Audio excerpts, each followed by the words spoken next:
right. Well, welcome, Gonzalo. Thanks for joining me on the show today. Great. Well, I'm gonna put myself in Do Not Disturb because I want to make sure I don't get no bangs. Well, I'm glad to be here, Matt. I really am. Awesome. Well, what I like to do with this show is I always like to start out by getting a little bit of the backstory, finding out how you became an entrepreneur, how you got into the business that you're in now. Sure. So the way I got an entrepreneur is kind of an odd story. I was when I immigrated to the U.S. with my parents when I was 5 years old. And they came in on a visa, and then they overstayed their visa, and they became illegal. And I didn't know this because when you're 5 years old, you don't really understand this stuff. And I was a traditional go-getter person, get things done. And in my senior year of high school, I found out that my parents came out of status, and I was student body president. I have scholarships to Yale and all these top schools, whatever. And at the age of 18, I was deported back to my home country. So we became homeless for about 9 months, and it was a big story. But all my dreams I had set out of how my life was going to roll out, the big event happens. Mm-hmm. And after fighting with appeals and whatever, I was able to come back to the U.S. And all the scholarships and everything was kind of gone. Mm-hmm. So I had to really start from nothing. I ended up marrying my high school sweetheart girlfriend at that point, my wife now of 21 years, and we kind of had to do it. So at the age of 19, whatever, you got to figure this crap out.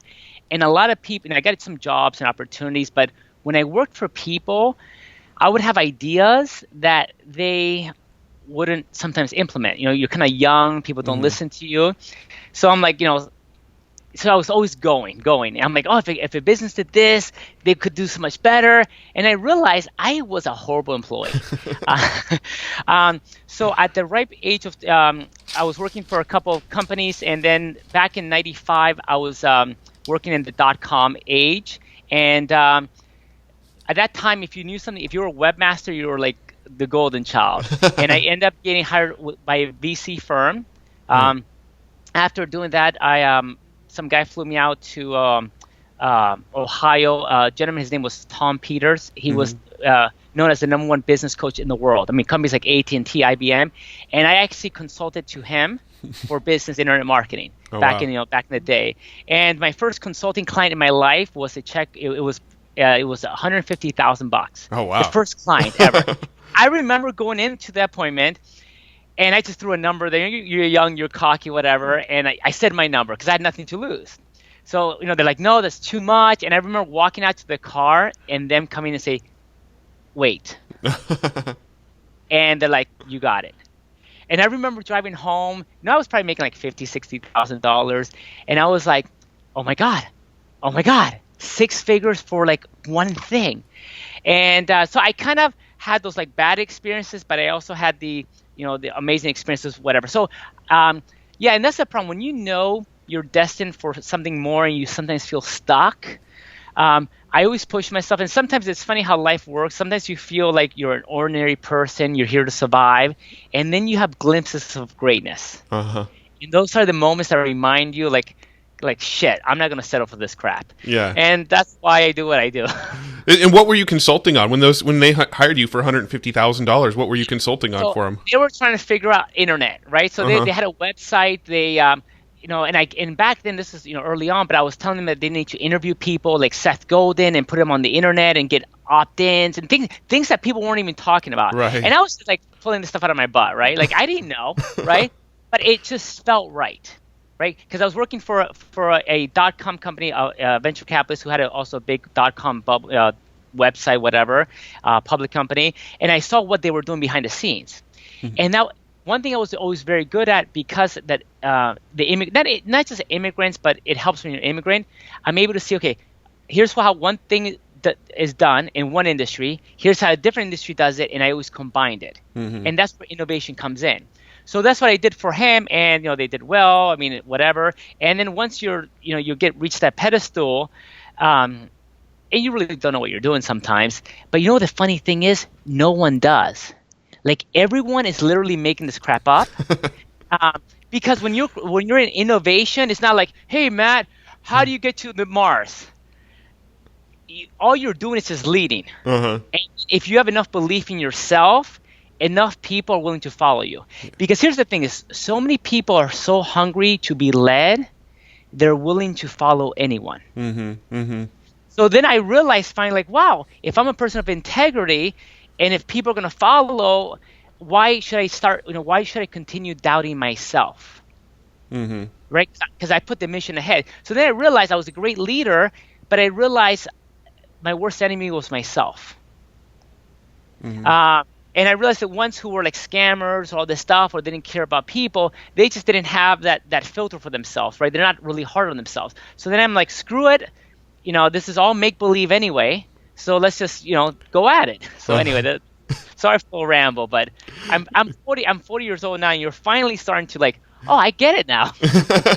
Yeah, that's awesome. And it's funny that you say that some of these big companies weren't even really understanding the ideas of, build an opt-in form and, do content marketing and that kind of stuff. But it's so funny because today, I feel like in this world in 2016, big corporations, big companies still don't get that stuff. And they don't, because what happens is, this is how it operates. It's the jet ski compared to the oil tanker. Right, when you're in the jet ski, you're able to like, boom, go here. Like you don't decide something, the next day we're doing it, right? Right. An oil tanker is like, oh, content marketing. And then one thing they're doing now is they're not being authentic, right? So like, there's a lot of polished content. And now we're like, no, we record the freaking video. We're in our T-shirts. We make it happen because people want transparency. By the time they get transparency, we're into the next thing already. So we're always in the cutting edge of innovation. They just have a really big tanker behind them. Right. That's the only difference. Right, right. Yeah, that makes sense. Yeah. Very cool. No, that's an amazing story. I love that story. Let's go ahead and shift over to the main topic of what we want to dive into today, which is systems and outsourcing, and something that I've personally in my business been bad at, which is one of the reasons you and I kind of initially got in contact a few months back, was how to build systems and how to outsource and all the sort of common objections people have over outsourcing. So, I'm not quite sure on the exact sort of spot to dive into on this stuff. I have that already. Okay, cool. Yeah, I knew when you feel inspired, you're on the flow. Okay, so here's something I get. Systems are great, but you have to step one level above that, not get stuck in the trees, go to the next level above, which is the why. Right? And sometimes the psychology of the things is the most important thing. So, and I noticed one thing. I was walking with my wife and the dog, and we're just talking about systems. I'm going to be coming out with maybe in this space, I might come out with something about systems because I coach people in systems. But then I realized some people don't have the money, so I might come out with something later on. But one thing I realized is I did a survey to my list, and people are like, yeah, I want the next widget and whatever, right? And the people who have a lot of money, when they put me in a room, they're like, let's talk for 2 hours about systems. And I had this eureka moment. People who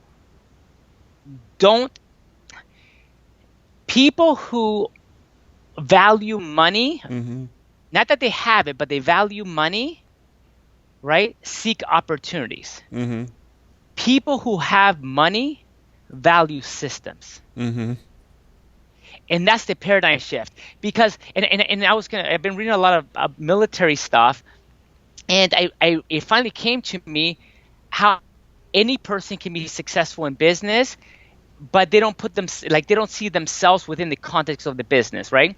So it was so simple, but it came to me as like, holy crap, this is what I was missing my whole life. And when I stumbled upon success, I see how I stumbled, and now it's no longer like a stumbling thing. This is the formula. So, and it was crazy. Man, I mean, like, it was one of those things I wake up and I'm like, oh my gosh, this is it. And I saw my whole life unfold right before me. So one of the things I want the viewers and everyone to listen, including myself, right? Because when we're speaking, we're not just speaking to other people, we're speaking to ourselves, right? Is this, the military mentality, right, takes away the BS of life. When you go into battle, there's no office politics. You either get the job done or you die. Right. Right? So, the whole thing of like, oh, I'm the most popular guy on Facebook. People like me. Who gives a flying heck, right? But when you're in war, you're like, if I don't get grenades over this thing, or if I don't shoot the guns, I'm dead. So if you don't perform, it's not that you don't get sales. You're actually like dead, right? So it's almost a very harsh evolutionary process, kind of like the animal kingdom, right? The survival of the fittest.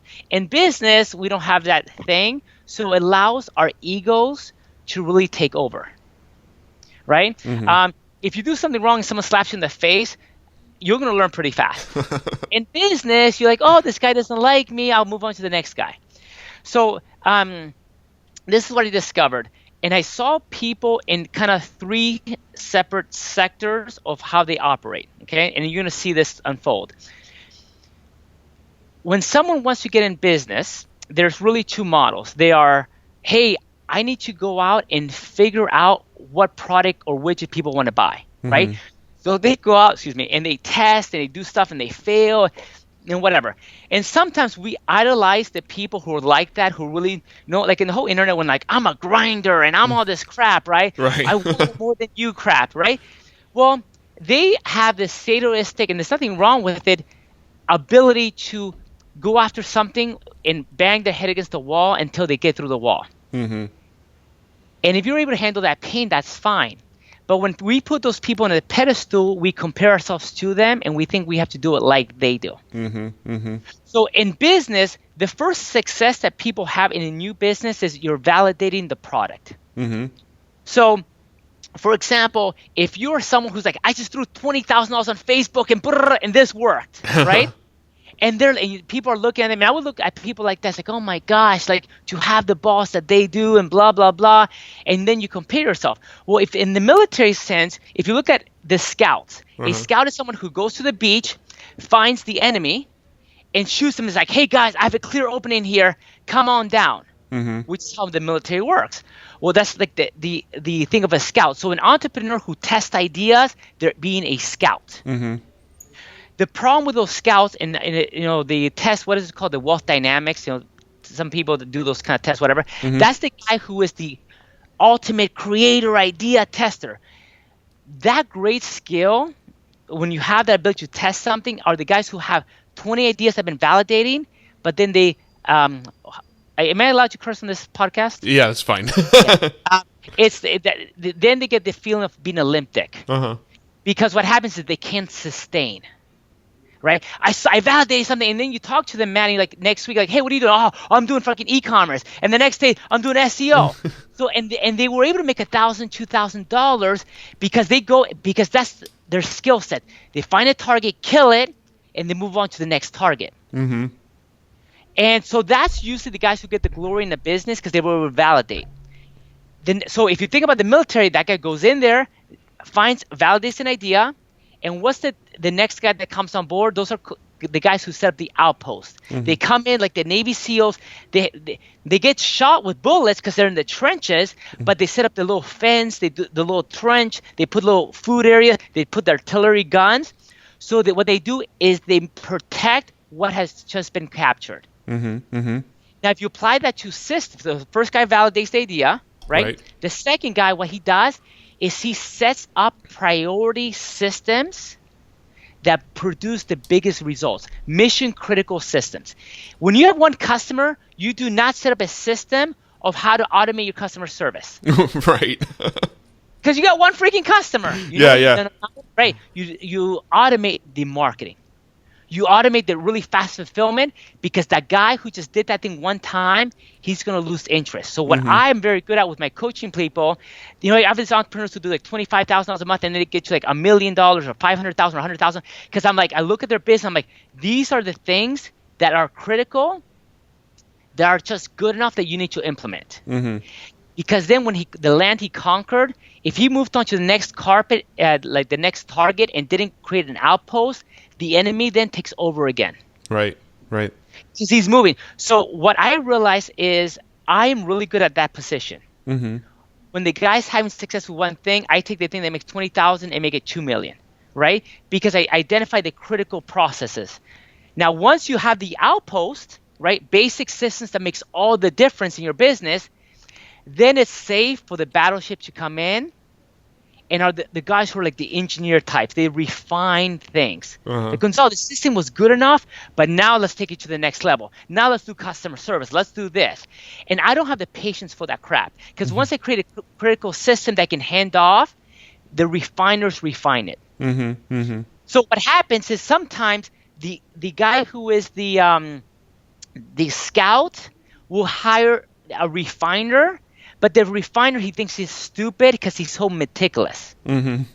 Right? He wants like everything like good enough. So he'll go and like, oh, Johnny, Matt, hey, I know how you're running Facebook ads, but let me ask all these questions. And like, dude, it's not that hard. You just fucking do it and you do it.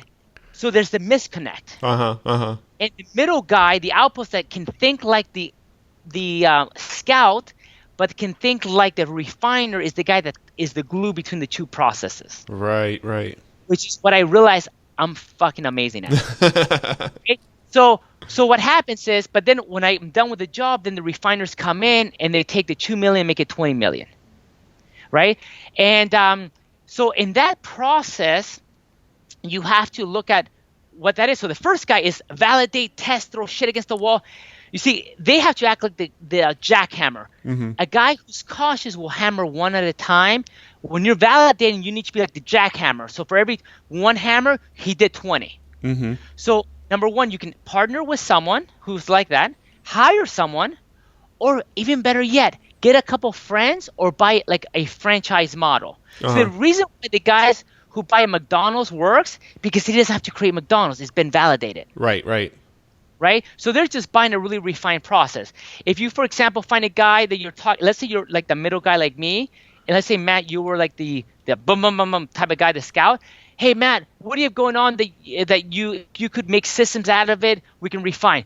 Oh, dude, I validated this, but I'm moving to the next idea. Well, give me that and we partner on it. Right. What do you mean? You make systems? Yeah, absolutely. Because you're going to lose it anyway. Right? So that's the operate. And then the refiner guys are the ones who you can then find a person like me, right? And say, hey, what you already have, I don't get bored with that freaking work. I'll make it better and better and better. Right. But the problem is the refiners think they need to be the gunslinger scout, or the middle guy needs to whatever. So everyone needs to be, and then the guy who's validating ideas is like, yo, I have a hard job with 20 ideas and softwares, and they were never really monetized. Right. So yeah. Yeah, that makes so much sense. I want to try to bring this down to sort of what could somebody do today to sort of get into this kind of thing? Let's say, for example, a lot of the people that listen to this are, let's say, authors, coaches, speakers, bloggers. That's kind of the audience of this podcast.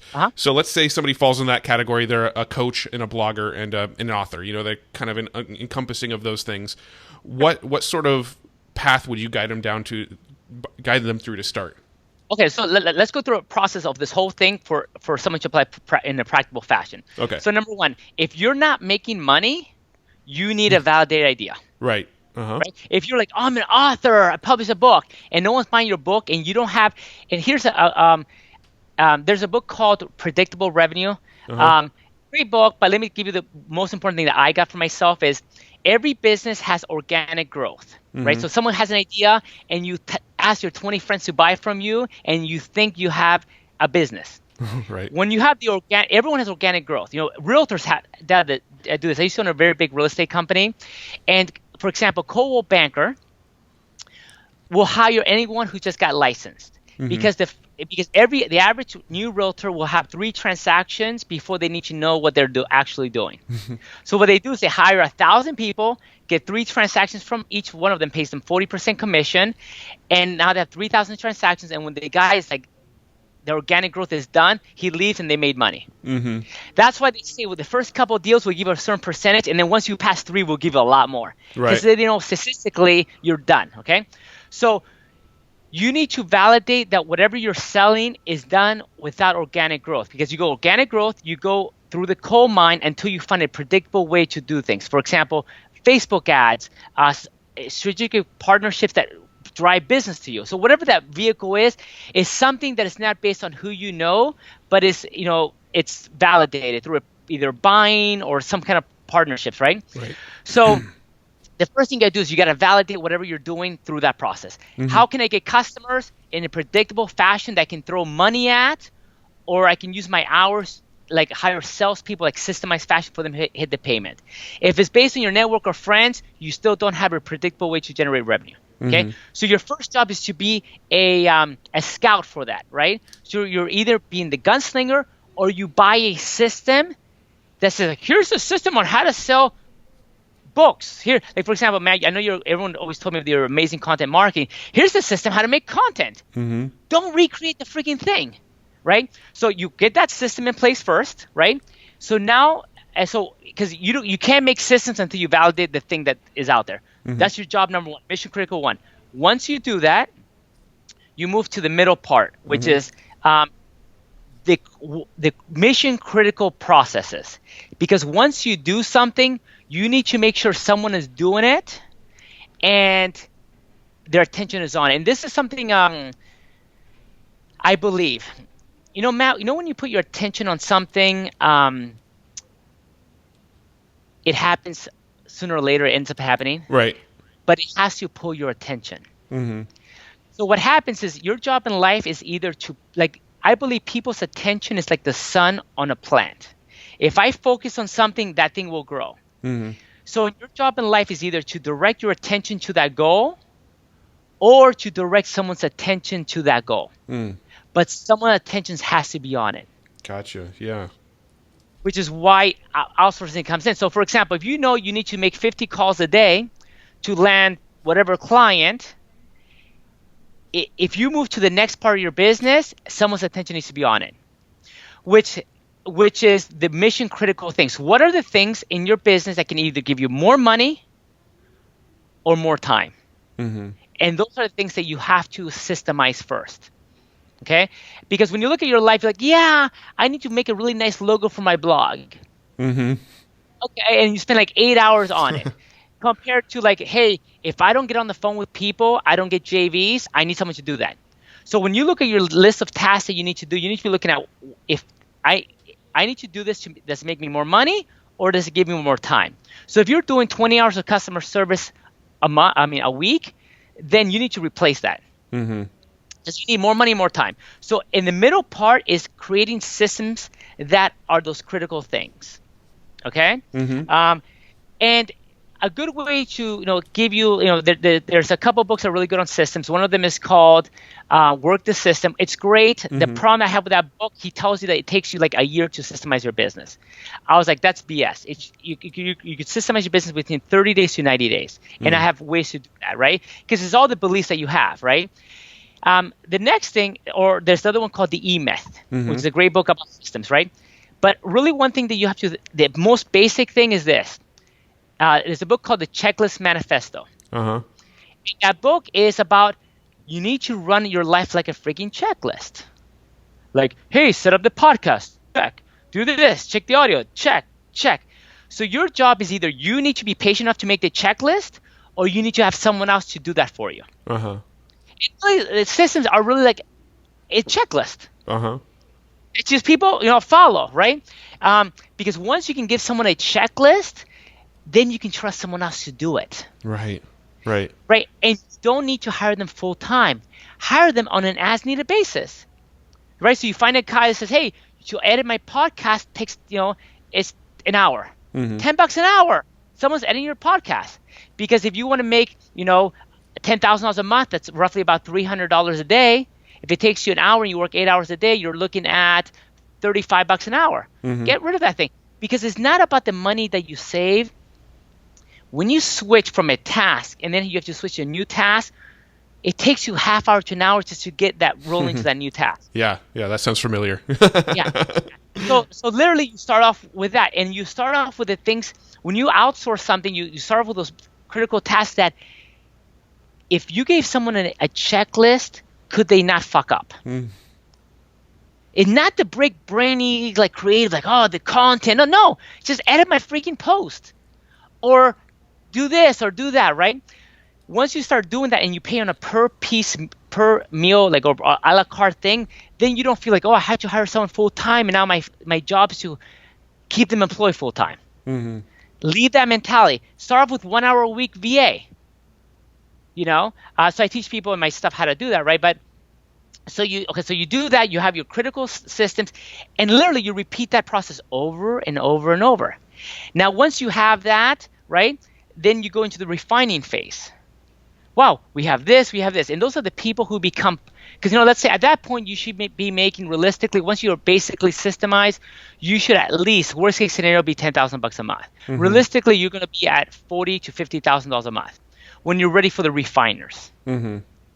And that's the person says, hey, I'll pay you $5,000 a month, and that's all you do. You fill in all the holes in the business to create a process.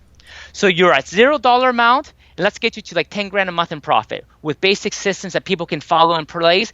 Once you hit about 40, 50,000, you get the refiners. Mm-hmm. And which is like project managers or whatever. But a lot of people, what they do is they make some money and they say, I need a manager and nothing's systemized.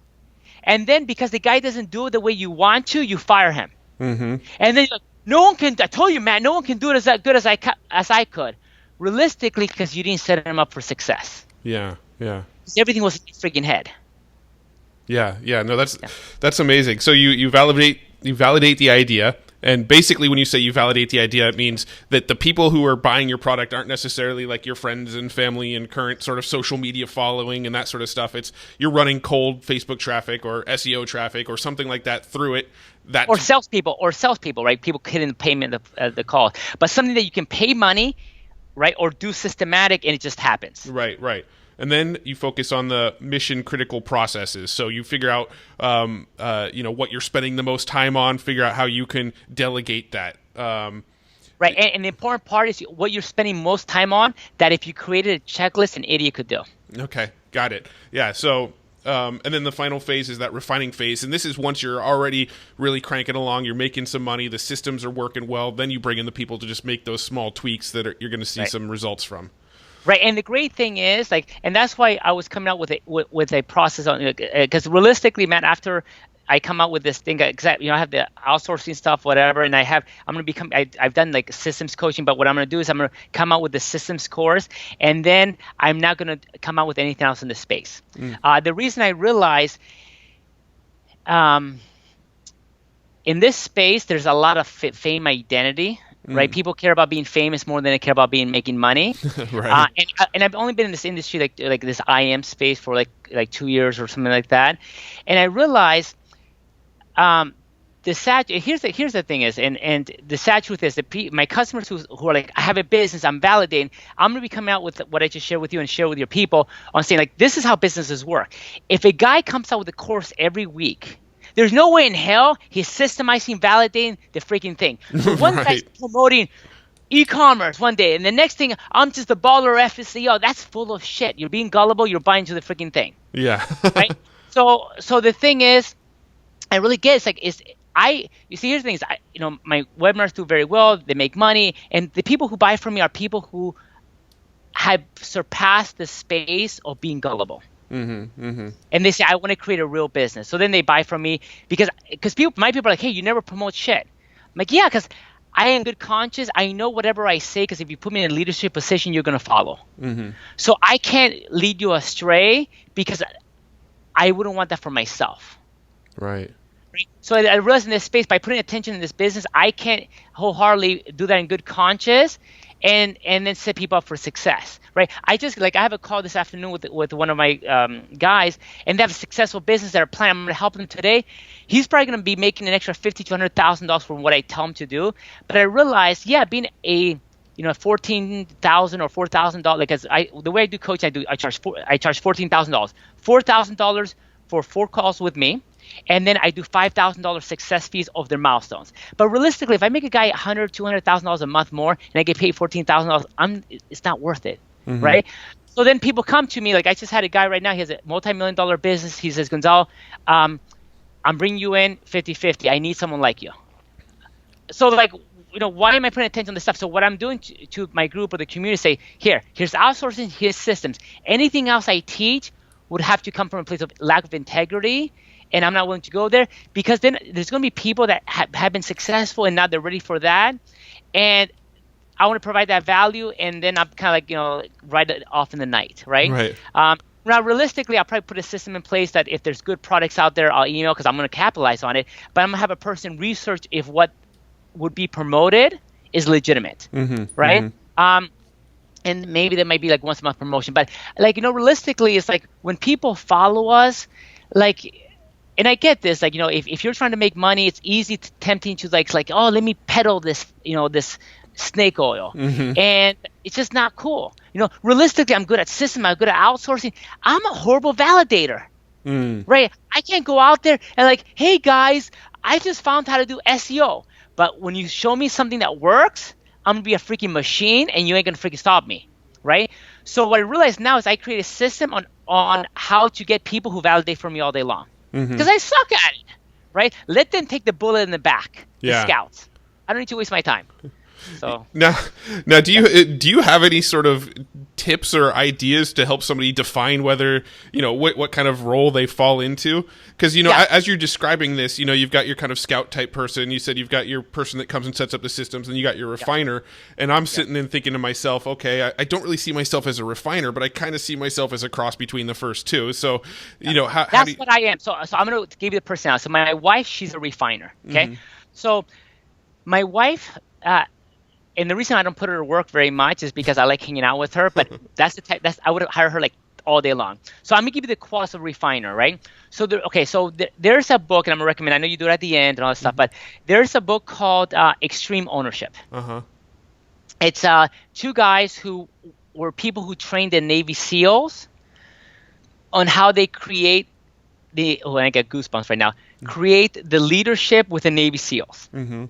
Because, Matt, if you and I were working together, you need to know that you can trust me with your life. And the people that you have on there have a sense of extreme ownership. And the definition of that to me is someone who doesn't play the victim role. Right? So extreme ownership is if I say, hey, Matt, if I need you to do this, you're going to figure out no matter what. Yeah. You can come to me, bug me, do whatever. Like, you own this project. You may not – and here's the thing what people don't get. What you're looking for is – you can play any role in these things, and I realize that because as we're human beings before we're human doers. So realistically, once you define these roles, you're like, okay, if I'm playing gunslinger, I just throw shit against the wall as fast as I can. But you're taking off the hat of the meticulous person, and you're being like, So what happens is when you admire someone to be a gunslinger, right? Really, you're just admiring a skill set that you haven't developed within yourself.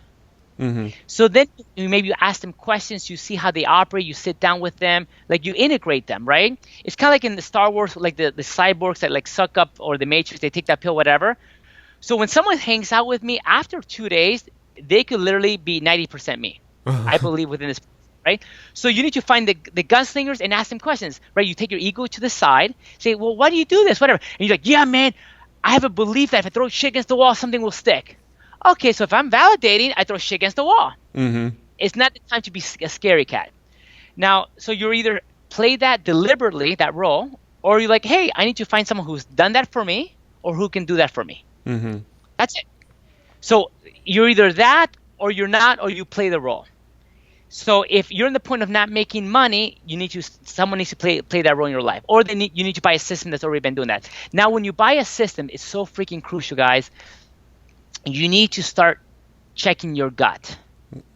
Do not make buying decisions from your brain, but from how you feel in your heart. Because if you don't follow your intuition, and then you're like, dude, there was something off on this guy, and I bought it, it was BS. Right? So you do that, follow your intuition, because your gut's never wrong. So this guy's like, yeah, I'm selling my SEO techniques for $75. I made $50 million. You're fucking delusional. Right? I mean, seriously, guys, why would you do that? Now, if someone says, hey, I'm sharing my SEO secrets, I do it in one industry, and I'm charging $2,000, here's my case study, and you talk to some people about if this guy's full of shit or not. If you talk to people about my outsourcing, it's like, dude, Gonzalo's right on, and he knows his shit. I mean, I coach people help people like, what's his name? Like Andrew Chaperone, or who's it? The funnel guy. Todd Brown. All these people have helped, right? So people who are like the famous people have worked with me or have come to me to help them. Ryan Levinsky and all these people about systems. So these guys who are very popular, is like, who do those guys go to? And it may not necessarily be the most famous guy. The most famous guy is like, hey, I'm the popular kid in the school. Because and there's nothing wrong with being the most popular kid in school, but if I'm betting my business on it, I want the guy who got the results. Right. And it's usually the guy who a lot of people don't know about. Yep. Okay, so that's how I would do in the first part. The second, so the qualities are gunslinger, balls to the wall. You fucking make it happen. If you and realistically, and this is important, it's all about beliefs. If I ask you a question, right? If someone says, "Hey, Gonzalo, can you take anybody's business and make it better?" I can feel that within my core that that's a true statement, right? So you can feel your own beliefs within yourself, right? But if you ask me, hey, you're a gunslinger and you can make something happen within a day with ideas, I'm like, no, that's just not me. So you can feel your own truth where you are, right? And it doesn't mean you can develop those skills, but you can kind of see where you are. So that's the first thing. So balls to the wall, ideas. So here's the thing. If you're listening to this podcast and you're like, hey, I have all these ideas all day long, I need someone like Gonzalo, then you know you're that first guy. If you're the second guy is like, yeah, I just need an idea that works, and they don't need to tell me all the details. I can extract. And the thing about the middle guy is the extractor. For example, Matt, I bet you're an extractor because otherwise you wouldn't be doing interviews. So, for example, I can come into a room, talk to you about content marketing, and I can develop a system. It may not be perfect, but in probably about 3 hours. Because I ask you the questions that extract the genius from you. Some people get things from an intellectual process, and some people can say, why did you do this? Oh, I got what Gonzalo did here. Boom, boom, boom. And now you create your own system. Right. That's the level. If you can do that all day long, you're that guy. So, for example, if you're the type of person that says, hey, if I can get Gonzalo in a conversation, he just starts blabbering like we're doing now, I can make a fucking system, then you're the middle guy. Yeah. With not a lot of direction, right? I just need an idea that works. And you're the third guy that says, hey, I can't talk to the guy that just did something one time. I talk a conversation. I need some logical steps of how and why, but then I make it better. Then you're the third guy. Got it. Yeah, that's how you know. That's the test. I'm gonna make that into like a testing thing and then charge like $97 a fucking month or whatever. Go ahead. No, I love that. Now, I want to shift gears slightly and actually talk about outsourcing, kind of the down and dirty of outsourcing.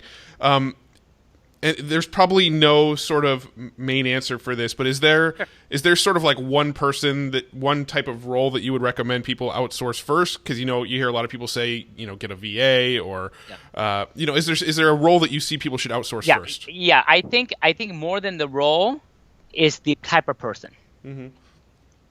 So if you go to Extreme Ownership, they talk about ownership, whatever. There's two things that you look like in life from people when you hire them.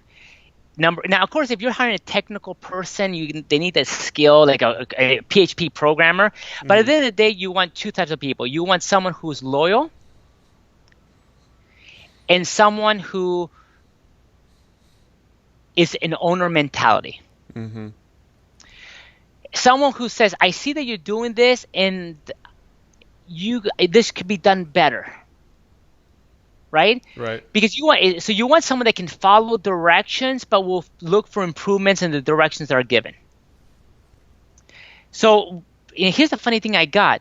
When you post a job, you're actually, people think they need resumes and BS portfolios. No, you're actually trying to discover someone's belief system. Because people operate within their beliefs. So I always look for the people. You know how that guy, people, process, product, the guy from... Marcus Lemonis. Yeah. Yep. and Mark Cuban, the same thing. He's like, he'll buy companies, like on Shark Tank, not for the product, but for the people behind the product. Right.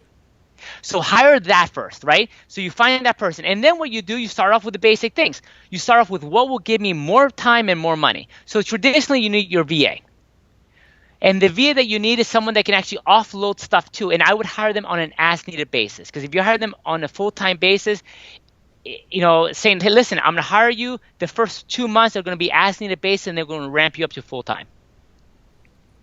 That's it. Because then, the horrible thing is when you hire someone full-time, they'll be done with that stuff you need so fast, and your full-time job is not to keep them busy because you feel like you're wasting money. Right. Now, when it comes to outsourcing, personally, I've experienced struggles with outsourcing, and I've heard this pretty, a lot of people have talked about outsourcing and having issues with getting the right people in. And when it comes to hiring a VA or hiring anybody, where's a place people should go look? Let's start there. Okay. Yeah. So there's a couple places. So if you want robotic. Okay, here's the thing is, in life you have robots and you have owners. Uh-huh. And then you have entrepreneurs that are horrible at all of them. First thing, God, please, God. If you are going to hire an employee, do not hire an entrepreneur. Uh-huh. Okay? Because if you're a good entrepreneur, you're going to do it yourself. So in this space, I notice a lot of people are like, hey, bro deals. Hey, dude, can you help me with my podcast? And if they have like an entrepreneur mindset, it's like, hey, Matt's doing $25,000 or $50,000 a month. He's like, I'm worth that. I'm an entrepreneur. No, you're doing the freaking work of a monkey. Mm-hmm. Right? So you don't want that kind of mentality if you want long-term thing. Those are great people to partner with. If they're extreme owners and not the victim type of role, but not as employees. And sometimes people go after people that are convenient, but not necessarily good. Now, during like an interview process, how do you determine somebody that's a entrepreneur mindset versus an employee mindset?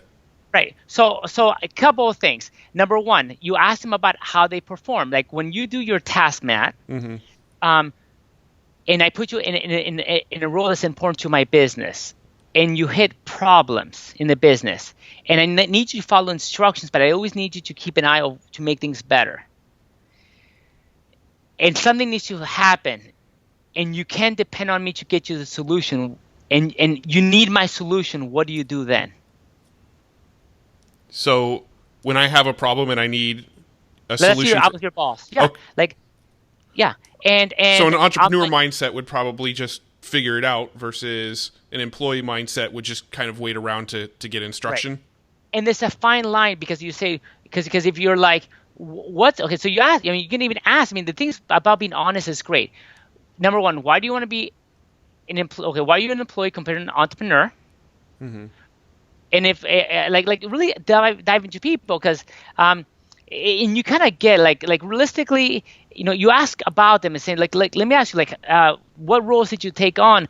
Do people consider you like, what kind of person are you? Like, are you the decision maker in your team? Do your friends ask you like, what are you gonna get done? When the shit hits the fan, what do you do? Yeah, when the shit hits the fan, what do you do? Do you get in your bed and go in the fetal position and you get the shit done? Right. Now, realistically, because here's the thing is when someone acts as an owner, and I'm not talking about an entrepreneur, they will act as an owner, as an employee, or as an entrepreneur. Gotcha. Okay. An owner is an owner no matter what they do. A leader is a leader no matter what. We happen to chose the path of you own your own business. But if we were in the regular world now, we would probably be the CEO of the company. Right? Or a high level position, right? So you get a feeling when someone owns it, like once you read like Extreme Ownership and you watch maybe Tim Ferriss interviewed him, so did that guy Joe Rogan, and you'll start feeling like what the ownership mentality is. So that's what you're looking for, and then you give the tasks that are kind of BS, the stuff you don't want to do, and just hire a VA because you need that person because that person can grow with you. Right. And where would I find a VA? Okay, so a couple of things. So a good place to be, if you're going on the cheap route, you can go like onlinejobs.ph, Upwork, like the traditional things, right? Mm-hmm. But the other thing that I also get people is if it's not that much work and you can afford it, I hire stay-at-home moms who are now – I hire a lot of Mormon moms. Mm-hmm. And the reason I do it, or religious moms, whatever you call it, because some of these women, they want to they have kids and then they're like, I'm going to be home for the next 18 years. Mm-hmm. But they were the go-getters. Right. So now they can't afford to or mentally the time to run a business. And we have a lot of people that work for us like that. They're like, yeah, at $10, at $15 an hour, they bring their A game. Like I had this lady who works for me who is the ex-head of customer service for eBay. Oh, wow. At $12 an hour. Like, because her dream, think about the mentality. Her husband works, she's at home, and she's like, oh, I'm doing the kid thing. I'm like, I want to kill myself, right? And they lost their perspective, right? Uh-huh. When you hire the guy, you have like, yeah, I got to make it happen, whatever. But the mom's like, my mom's priority, being a mom's priority one. So she's like, she feels she's still that part of herself. Mm-hmm. So you're helping her go be ready when she goes back to the workforce. But you're getting really quality things. So I end up hiring people who have MBAs, bachelor's degree, master's degrees, at 10 to $15 an hour, because their goal when they have a kid is if I could make an extra $300 to $500 a month, I can afford the minivan. Yeah. So where would you find these stay-at-home moms? So this is what I do. Okay. Other moms, right? So I have a girl, and And you know what? Maybe if someone on the podcast, like if they, I don't know, do you have customer support, whatever, on your stuff? I will talk about this like later on, but because I actually, it's a mom that I went and I had her create a business to find moms. I don't know if she has a website, whatever, and I can maybe get it to you later on. Okay. But I said, hey, you have these moms who have kids. That's their network. So then she, posts like, hey, I have this position, blah, blah, blah. And what she did, she created a business that she charges 10% of whatever you pay her moms as a fee. Gotcha. So I made her become her own Odesk. So she filters the people out for you. So I created a system for her to do this for me, right? So people who are my coaching clients or people, I just refer her. So if you have some people or you want Matt, I can do it. But realistically, it's this. I want people who, for the next 18 years, are going to be home. Mm-hmm. They're like, I don't want a job. My husband says I'm home. That's it. Gotcha. Now, do you tend to hire like in the same time zone, or does it matter to you? It doesn't matter. I'll do Utah, do whatever. I haven't done this in the Philippines because a lot of them do need full-time jobs, and that's where you can hire those people for the tasks, whatever. And they're great for for doing tasks for you, repetitive things, whatever. But when you have something like that's like mission critical. Mm-hmm.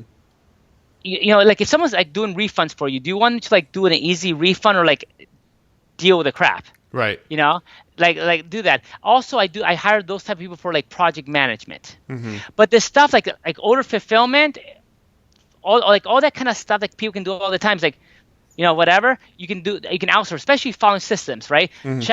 Check. So your job is to pay what the market will dictate. Mm. Right? It's not to. If you hire someone who has an MBA to hit reply all, you're overpaying. Yeah, right. Right? So realistically, if you can't afford to hire an American to run your business, at least on a part-time basis, you don't have a business. Yeah, right. I mean, because if the difference is between $10 an hour and $3 an hour for part-time, right? Now you can hire that in the Philippines because you can't find good people. I've had people who are like amazing in the Philippines, whatever. But I realized like if I get an MBA, and there's a different type of mentality. Like, think about it. America. I was an immigrant from Argentina. There's something about America that is very, and I love this freaking country, that is very, like look, the fathers of the country or the mothers of this country, right? Revolutionaries get the job done. Muskets, like they just make it happen. So the U.S. That's why the world always sees it as this amazing place. At least most of the time, is because that's the place that people believe it could happen. Mm-hmm. So now you have immigrants come to here, and they create that feeling for Americans, right? Think about it. If you're going to immigrate to your country, you're not a chicken shit. Mm-hmm. You're the one that's like, I'm going to make this happen, right? So it creates this atmosphere in this country. So you get a different quality of people, right? Now, it doesn't mean you can't do that in foreign countries, but like for example, like in Panama, I just flew back from Panama, and 80% of the population is like that employee mentality. They're not owners, right? So that's what you have to look at. Is like, do I need someone who's like the robotic thing, which is nothing wrong, or do I need someone who has that owner? So usually when I hire those owner type of things, I'll go U.S. part-time, and I hire them as my project managers, or people have to come up with solutions. Okay. And the ones more robotic, I'll go Philippine. Gotcha. Now you can't find them there, but you just have to filter through more people and probably pay a little bit more. Now, are there any specific questions or tactics you use during the hiring process to vet out the right people? So I actually, for my hiring process, I use a funnel, right? And I used to do all these interviews and all this stuff, and what I do is I give them test tasks. Uh-huh. Here's the customer service question to do. Here's my product. How would you market? I have them read articles about. Let's say for you, Matt. Let's say you give them 3 articles and on how to write a cold email. And that's one of the things I do. How to write a cold email. Here's my link to my product. Write a cold email for it. Figure it out. Yeah. Right. And the person says, yeah, I read this thing and ba-da-da, and the email should come from a woman because women have a higher open rate than men because of the trust factor. When the email goes sent out, put a picture of the woman with her LinkedIn profile because it has a higher reply. Like all that stuff, like, damn, they're sharp. Mm-hmm. You're looking for like sharp, right? So that's it, the type of thing when someone says, wow, they got it.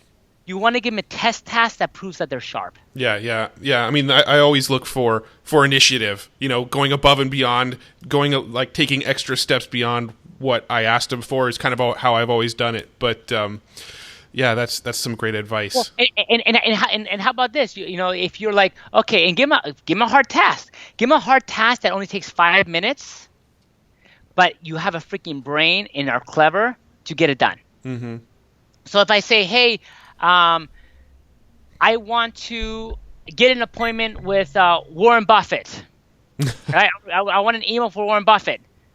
Go out. How would I do it? How would you do it? That's what I'm saying. Like, I would ask him, how would you do it? Gotcha. Okay. And the guy's like, yeah, you look up the tax records of the home, and you do this, and you find out this, and blah, blah, blah. And then I find out what restaurants he goes to, and I know that his restaurants he goes every Monday. I show up there, boom. Oh, I got you. See, would you actually have him go out and do that, or would you just give you an explanation? Okay. Yeah, give me an explanation, because the thing is, it's the thinking process that gets you there. Gotcha. Yeah. No, I love that. I love that. Yeah. All right. So, are there any other sort of other rabbit holes or things you want to go down before we wrap it up? Is there anything that you think we should have covered that we didn't cover? No, I think realistically is seeing which of the three that you are, right? The sniper, the outpost, or the refiner battleship type of base thing, right? Identify who you are and be real, right? It's not that you can't do it, but like, where do you really fit in? And then if you are in the beginning part, because a lot of people who are new or like have a struggle at the beginning, make sure you filter out the bullshit, right? Get someone who can validate for you, partner with them, right? Say, hey, like, I will implement, like, throw shit against the wall all day long, but I'll do the second part, right? And that's the thing. And now, but and then the systems, like, systemize that will give you more time or make you more money. But specifically the ones that if you gave someone a checklist to do, they could get done. Right? It's not the complicated ones, like, only I can write this beautiful article. Maybe don't outsource that. But like uploading that, customer service or whatever, start off with that. So that I start off with things that are like check, check, check. And if you Google like systems or basic checklist type of things, you'll see samples of that, right? And then the last thing would be actually like, okay, who am I going to hire? People that have, like you said, initiative, can figure things out, test them. Don't say like, hey, design this big web page. Test their thinking, test their problem solving ability, right? Because when someone comes to you is saying like, hey, if you can't do something, don't ask me how to solve it for you, but come with a couple solutions, right? And that's it. If you do that, you'll freaking do great. Yeah, I love that. Yeah. I love that. So the final questions, typically I always ask if you have any book recommendations, but you've already mentioned the Checklist Manifesto, Extreme Ownership, E-Myth, Work the System. Yeah. So one other thing I will do, there's another one I would recommend. It's called Rocket Fuel. Rocket Fuel, okay. Yeah, and Rocket Fuel talks about that there's two things in the business. There's the visionaries who are kind of like the testers, whatever, like that, the vision, whatever, and then there's the implementers. And those are the guys like me, right, who implement the stuff that needs to get done, right? And in the business, you always have those two roles in a business. So, if you hire someone or work with someone, sometimes you have to play both roles, but most of the time you have there's two things. The last thing we didn't cover is partnerships. This past year, I've had some really good experience with partnerships, and I have some shitty experiences. When you get into partnerships, get into a 90-day testing phase, because people will sink or swim in 90 days. I would have them read Extreme Ownership before you get in bed with them, because if they can't own the project, you play the victim game both ways, right? And then the other thing too is when you do the 90-day thing, people will talk they can do something and then they can't, and then you're stuck with them with 50% of the business. Right. When you do the partnership, you put in what, not only like, hey, we both are in this, define all the roles in the business, what you're responsible for and what you're not, but at the end of the day, you're responsible for everything anyway. But when you test them for 90 days, get into like, hey, let's do a joint venture thing for 90 days. And after 90 days or 60 days, we renew our contract. Because then there's no understanding. And then when you do something, come from the place of like, what's the best case scenario and what's the shitty scenario that could happen? Yeah. And then if you prepare for that, your agreement, and another thing that I notice people don't do in this space, they don't fucking do agreements. Yeah, that's true. So like they're like, hey, bro deal. Like, I'm not your freaking bro. And when people don't understand about me, like, I'm not here to be your friend. I will develop friendship from being battle tested, but I'm not like, and this is very important, I will not put the loyalty of a member of my team above my mission of the team. So this past week, I had to fire 3 people that are very good friends of mine. Wow. But they knew where I was coming from because they weren't getting the job done. Right. Yeah. Or not fire or mutual. I want to call mutual separation. Right. But yeah. for me, like I knew, like you either own it or you don't. Because here's the thing: is you might have this amazing friend who's very capable, but if he has, like you, Matt, if you have bad eyesight, I'm not going to hire you as a sniper. Right. Because then you're like, Gonzalo, I'm trying, but it's all foggy. Well, let's move you to what you can do.